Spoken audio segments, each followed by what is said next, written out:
자, 오늘 두 번째 인터뷰입니다. 내년 총선까지 한 10달 정도 남았죠? 그래서일까요? 요즘 정치권을 보면 문제를 해결하기보다는 문제 위에 문제를 계속 쌓고 있는 모양새인데요. 이럴 때 필요한 것이 쾌도난무와 같은 해법이 아닐까 합니다. 그래서 모셨습니다. 김종인 전 국민의힘 비상대책위원장입니다. 안녕하세요. 네, 안녕하세요. 네. 요즘 정치권 계속 좀 들여다가 보고 계실 거 아니에요?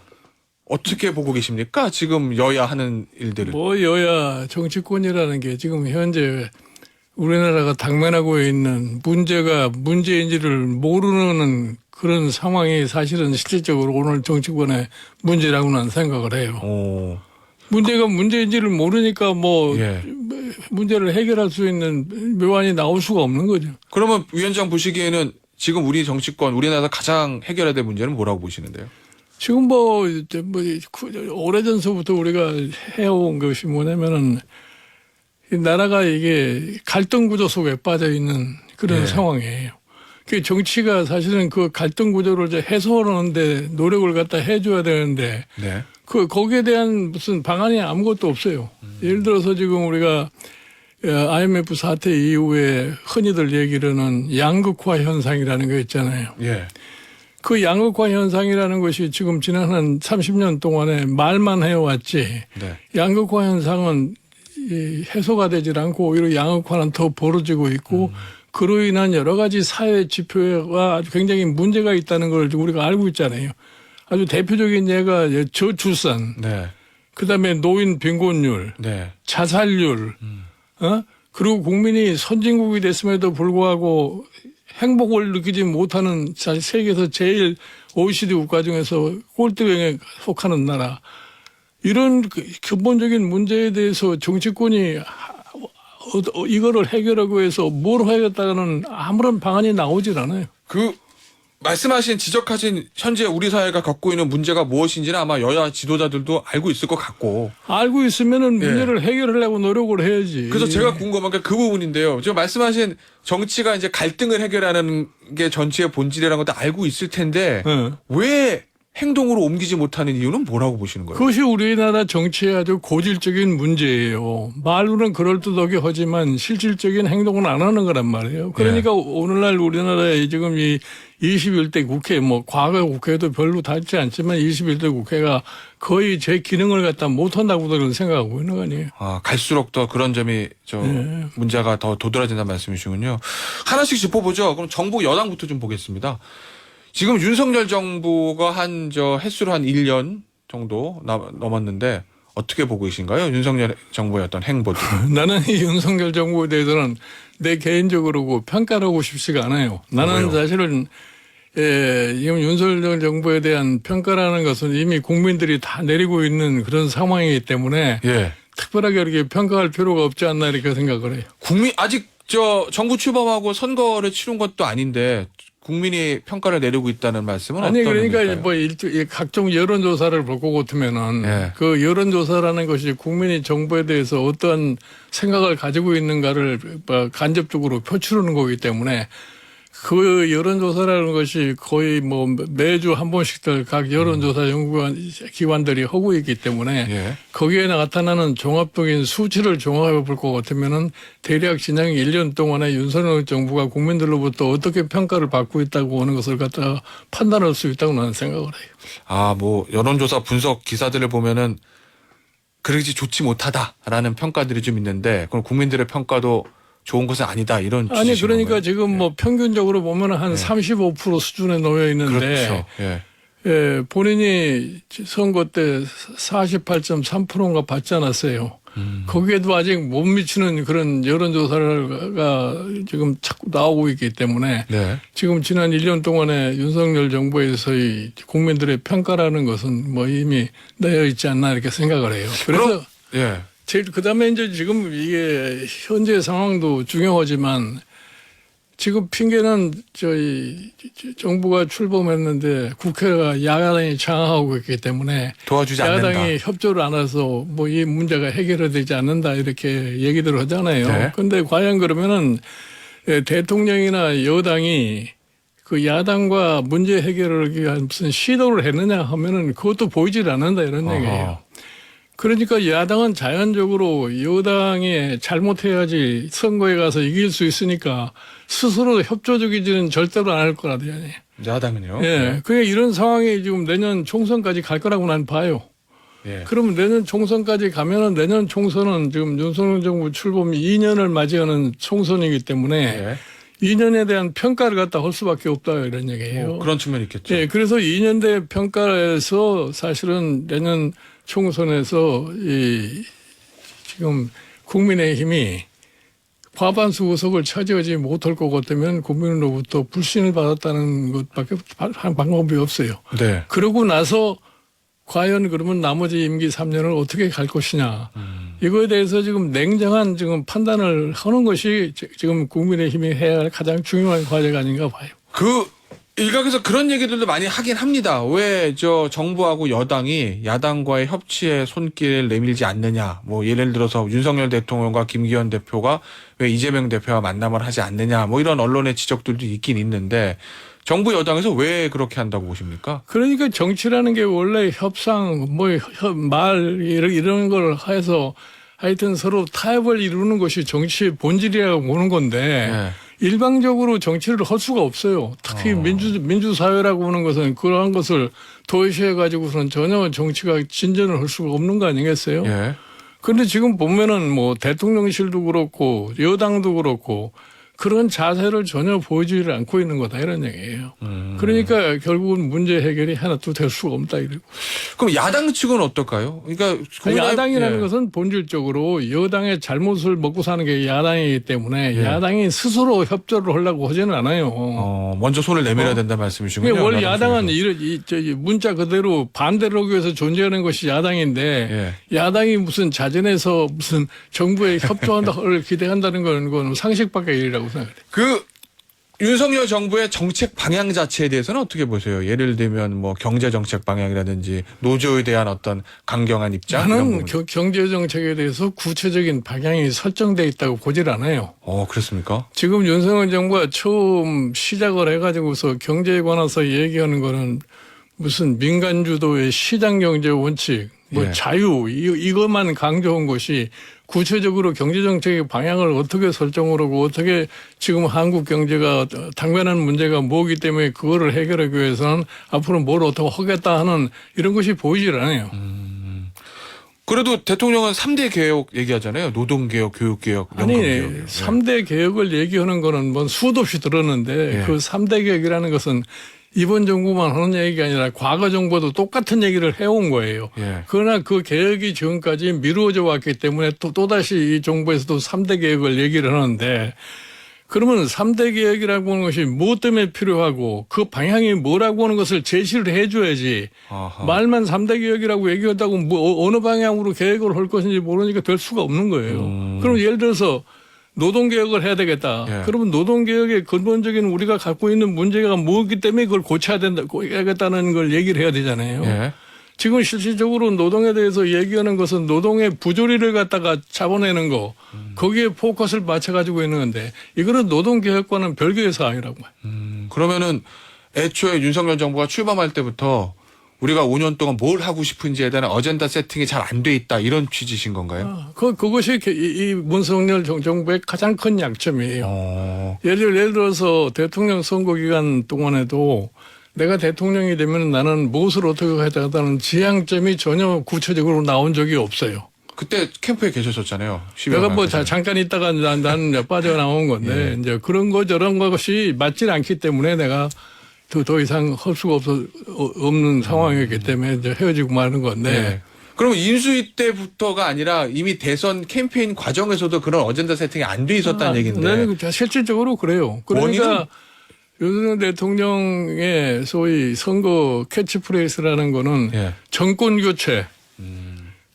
정권 교체 그리고 뭐 이따금씩 무슨 아파카트 한다는 이런 걸로다가 선거를 일관해 오지 않았어요.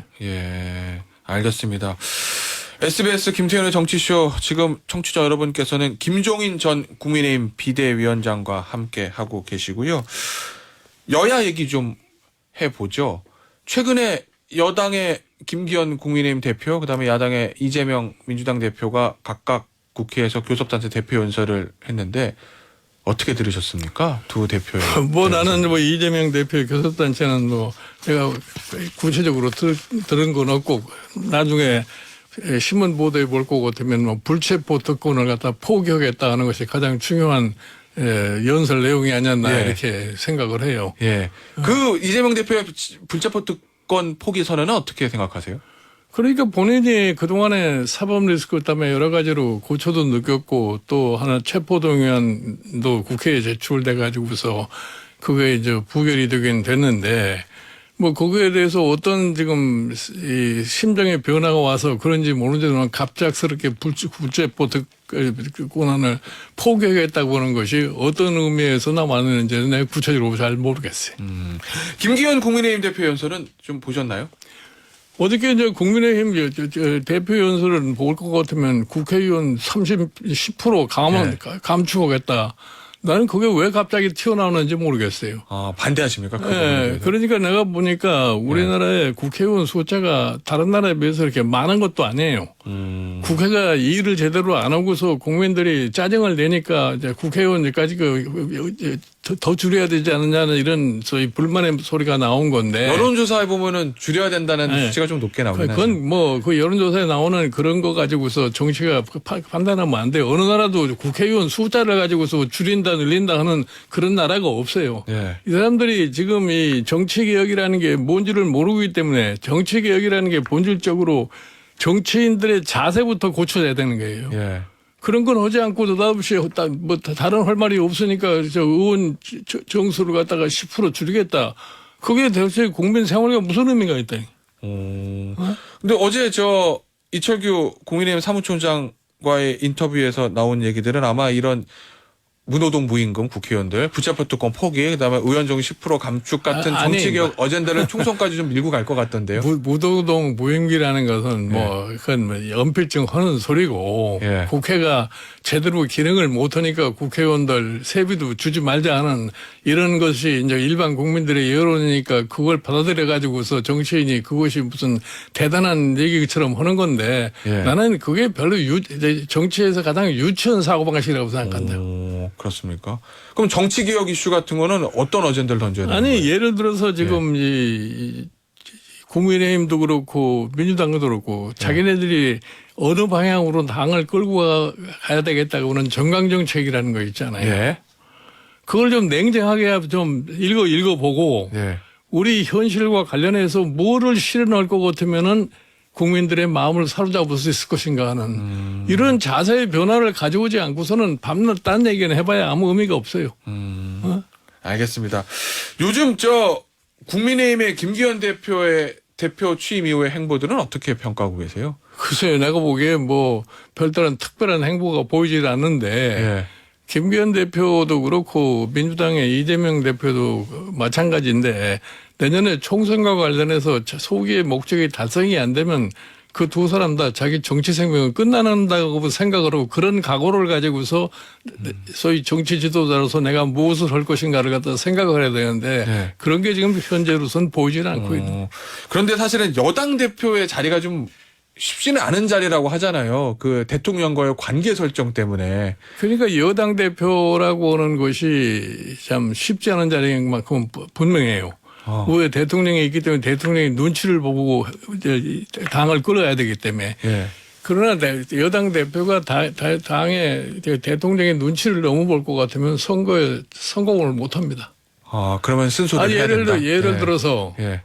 이명박 정부 말기 상황, 박근혜 대통령 되기 직전의 상황에 예. 19대 총선을 봐요. 아, 박근혜 네. 대통령 비대위원장으로 이끌었던. 예. 19대 총선 때 이 박근혜 그 당시 비대위원장이 당의 채통을 근본적으로 바꾸지 않았을 것 같으면 총선도 이길 수 없고 대선도 이길 수가 없었어요. 네. 그냥 대통령 눈치만 보면 그건 할 수가 없는 일이라고.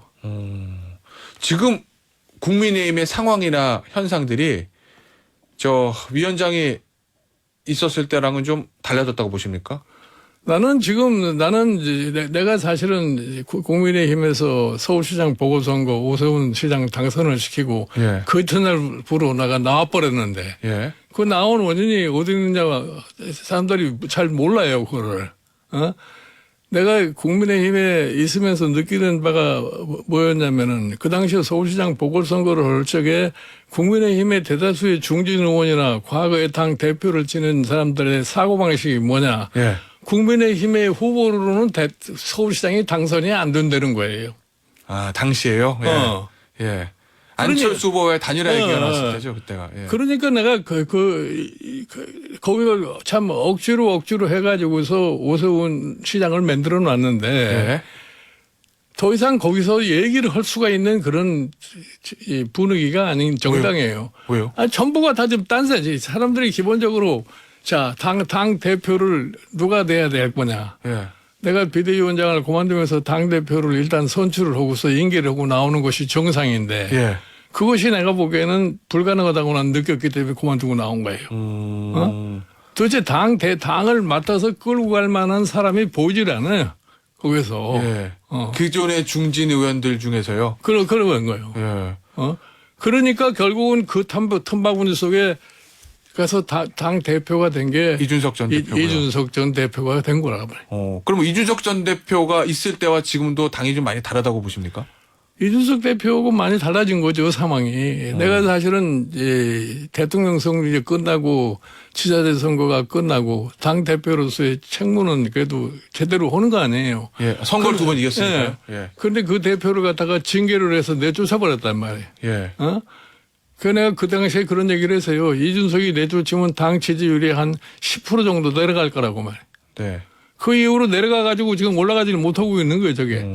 그런데 대통령과 용산의 입장에서 보면 여당 대표가 좀 대통령과 좀 보조를 맞춰줬으면 좋겠는데 자꾸 자기 목소리를 내는 게 부담스러울 수도 아니 있지도 그러니까 않을까요? 당은 당대로의 자기 목소리를 약간은 낼 수가 있어야지 당의 생명력을 유지할 수 있지. 당이 대통령 뜻에만 따라갈 것 같으면은 그 당은 생명력을 유지할 수가 없어요. 알겠습니다. 민주당 얘기 좀 해보죠. 민주당 혁신위가 지금 출범했는데 예.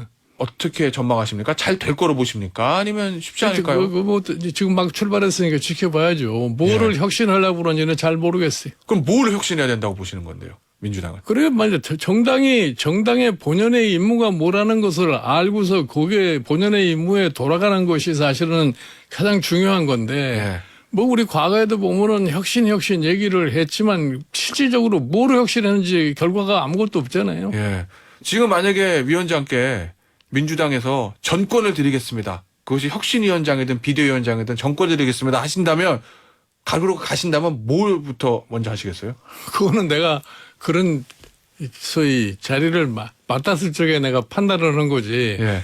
내가 미리서 뭐를 한다는 얘기는 할 수가 없어요. 만약에 민주당에서 진심으로 원한다면 다시 한번 가실 생각 있으십니까? 천만에 나는 다시는 내 정당으로 안 갈 거예요. 아, 그것이 민주당이든 국민의힘이든요. 네. 다음 총선이든 다음 대선이든요. 내가 지금 두 번이나 겪어봐서 예. 두 번이나 겪어봤는데 내가 그걸 또 겪어보고 싶은 생각이 없어요. 이 사람들이 처음에 사실 어려우면은 사실 뭐 지푸라기 잡는다는 심정으로다가 통사정도 하고 뭐 이렇게 얘기를 하는데 목표만 달성되면 완전히 변신을 해버리기 때문에 아하. 더 이상 내가 그런 관심을 가지려고 생각 안 해. 그럼 혹시 신당이라든지 제3지대 쪽에 마음이 좀 있으신가요? 제3지대라고 하는 거는 지금 김태섭 의원께서 사실 새로운 정치 세력의 등장을 한번 해봐야 되겠다는 시도를 갖다 하고 있는 거예요.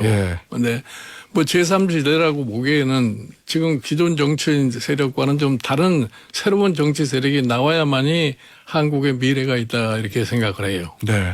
그러니까 지금 보면은 이 두 정당이 우리가 당면하고 있는 문제를 해결을 못한다고 하는 세월을 한 20년 이상 보내지 않았어요. 네. 이게 국민이 이제는 좀 각성할 때가 됐다는 생각을 해요. 그 국민이 새로운 정치 세력이 지향하는 바를 갖다가 수용을 하면은 그거 뭐 성공을 할 거고. 예. 예를 들어서 새로운 정치 세력의 등장이 지금 국민이 바라고 있는 특정 사항에 대한 인식을 제대로 못하면 성공을 못하고 그럴 거예요. 그런데 그냥 막연하게 예. 과거에 제3지대에 성공해 본 적이 없으니까 그게 되겠느냐. 나는 그런 논리는 성립하지 않는다고. 근데 그 말씀하신 게 이제 현실적으로 지금 뭐 총선 전에 여론조사를 해보면 양당에 대해서 불만이 많으니까 제3지대가 등장해야 된다는 여론이 높긴 한데 실제로 총선 들어가도 투표장 가면 관성대로 1번 찍고 2번 찍고 이런 관성들이 좀 있어서 국민이 변하지 않으면 할 수가 없어요. 제3지대는요? 아니, 국민이 사실은 제대로 인식을 하고 그러니까 국민이 자꾸 그런 식으로 하면 후회해봐야 소용이 없다고.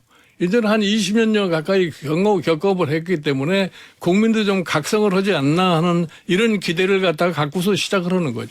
그러면 제3지대가 성공하기 위해서는 뭐가 있어야 된다고 보십니까? 아니, 현실적으로? 국민이 지금 갈망하는 문제가 뭐라는 걸 대개 다 알잖아요. 예. 그거를 어떻게 해결하겠다고 하는 그런 비전을 제시를 할 수 있어야지. 그 비전만 있으면 성공할 수 있다고 보시는 내가 거예요? 보기에 그거를 비전을 제시하고 사람에 대한 믿음이 생기면은 난 성공한다고 봐요. 근데 그런 얘기들도 많이 하잖아요. 한국 정치 현실에서 제3지대 정당에 성공하려면 지역 기반도 있어야 되고 확실한 대선 주자가 하나 있어야 된다는 그런 평가에 대해서. 아니 뭐 대선 주자는 지금 현재 무슨 이 두 당에도 대선 주자가 지금 없어요. 확실한 사람이. 그렇습니까? 예. 그 위원장께서 항상 하시는 얘기들 중에서 제일 많이 인구에 회자됐던 얘기가 별의 순간이라는 표현이 있잖아요. 지금은 그 얘기를 할 단계가 아니라고 난 봐요. 시기적으로. 그건 왜 그렇죠? 아직 다음 대선이 많이 남아서 그런가요? 알겠습니다. 여야 대선 잠룡들에 대한 평가 좀 제가 여쭤보려고 그랬는데 이재명 대표는 어떻게 보십니까? 앞으로. 그래서 이제 이재명 대표도 자기 본인 스스로가 이 사법 리스크를 극복을 하고 내년 총선에 성공을 하면은 뭐 그다음에 가능성도 있다고 봐요. 그렇지 않고서는 굉장히 힘들 겁니다. 사법 리스크 극복과 총선 승리요. 여권에서 한동훈 장관은 어떨까요? 예전에 한번 별의 순간을 잡을 수도 있다라고 평가를 하시는 것 같은데. 본인이 행동을 어떻게 하느냐에 따라서 그건 지켜봐야 알 일이고. 예. 한동훈 장관 정치할 거로 보십니까? 정치할 거로 보십니까? 내가 보면 그 사람도 별로 선택의 폭이 넓질 않을 거예요. 그 얘기는 정치를 할 수밖에 없다? 정치를 안 하려면은 결국은 변호사로서 사는 길밖에 없는데 둘 중에 하나 택하는 수밖에 없는 거지. 그러면 한동훈 장관이 김종은 위원장을 찾아가서 제가 정치를 하려면 뭐부터 해야 되겠습니까? 라고 묻는다면 뭐라고 대답해 주시겠어요? 그거야 뭐 그래 많아봐야 얘기할 수 있는 거지. 지금 내가 뭐라고 얘기할 수가 없어요. 정치인으로서의 자질은 보입니까? 지난번 인터뷰에서는 아직은 뭐 나이가 젊고 신선하고 일반 국민에게 막 초기에 인상이 이렇게 나쁘지 않기 때문에 본인이 앞으로 처신을 어떻게 하느냐에 따라서 달라서 뭐 그런 희망을 가질 수도 있다고 난 봐요. 그 여야의 인물들 중에서 위원장 보시기에 저 사람 정도면 그래도 우리나라의 지도자가 될 수도 있을 것 같다라고 조금 희망을 가지고 계시는 정치인들 뭐 있을까요? 아직은 내가 보기에 그런 사람이 보이질 않고 내년에 총선을 끝나고 날 것 같다면은 대략 어떤 사람이 차기 후보가 될 수 있을 것인가 하는 판단할 수 있을 거라고 봐요. 금태섭 전 의원은 어떠세요? 좀 긍정적 평가를 하셨던 걸로 기억하는데. 지금 금태섭 전 의원도 자기가 어떻게 처신하고 소위 나라에 대한 기본적인 인식을 어떻게 갖느냐 그것이 앞으로 어떻게 발전하냐에 따라서 그 사람도 뭐 전혀 불가능하다고 볼 수는 없는 거죠. 아직 뭐 10달이나 남아서 사실 전망을 해보기 좀 이르기는 한데 위원장 나오신 김에 워낙 또 선거판을 잘 보고 계시니까 내년 총선에 대해서 제가 좀 질문을 좀 드리겠습니다. 내년 총선의 관건은 수도권이에요. 수도권이요? 수도권에서 이기지 못하면은 이 과반수 확보라는 것이 거의 불가능할 거예요. 예, 그렇겠죠. 그런데 지금 현재 수도권을 장악하고 있는 것이 지금 민주당 아닙니까? 네. 지금 125석인가 22석 중에서 지금 그 국민의힘이 17인가 하고 나머지는 좀 민주당에 가 있는데 이제 과연 그런 민주당이 수도권 사람들이 국민의힘을 안 찍고 민주당만 찍을 수 없지 않느냐 이제 이런 가능성 속에서 결국은 새로운 정치 세력의 등장이 있을 수 있겠다 이렇게 보는 거죠. 그 여당과 야당에 대한 비호감도가 높아지니까 그 틈을 제3세력이 들어올 수도 있다. 김기현 대표 말을 보면 수도권 과반 의석의 목표다 이렇게 얘기하던데. 목표야 누구나 할 수 있는 거죠. 예. 당장 내일 총선 치른다면 어떻게 될 거로 전망하세요? 내가 보기에는 그렇게 간단치가 않을 거예요. 내일 당장 총선을 치른다고 여당이요? 그래서 예. 거기에서 무슨 과반수를 차지한다는 게 불가능할 거예요. 내가 이런 얘기를 하면 내가 20대 총선 때 예. 그러니까 2016년입니다. 그렇죠. 그때 새누리당 사람들이 뭐라고 얘기했냐면 자기네들이 180석을 차지할 거라고 그렇게 얘기를 했어요. 그런 얘기 있었어요. 어? 예. 근데 그때 결국 가서 민주당이라는 게 원래 소위 지역 정당이었는데 민주당이 2016년 총선을 통해 가지고서 수도권 정당으로 변모가 된 정당이에요. 네. 그러니까 이 쓸데없이 사전에 그냥 쓸데없는 희망을 가져봐야 의미가 없다. 내년에 제3지대 세력과 같이 하는 김종인 위원장의 모습을 볼 수 있을까요? 나는 내가 직접 거기에 뛰어들어가서 하진 않을 거예요, 이제. 그러면 외곽에서 도와주실 생각이 있으십니까? 아니 만들어가는 과정 속에서 필요하면 내가 조언은 해줄 수 있어도 네. 내가 직접 이제 거기에 정당에 들어가서 내가 뚜렷한 목표 의식이 없이 행동을 할 수는 없잖아요. 알겠습니다. 오늘 인터뷰는 여기서 마무리하도록 하겠습니다. 지금까지 국민의힘 김종인 전 비대위원장이었습니다. 감사합니다. 네, 감사합니다.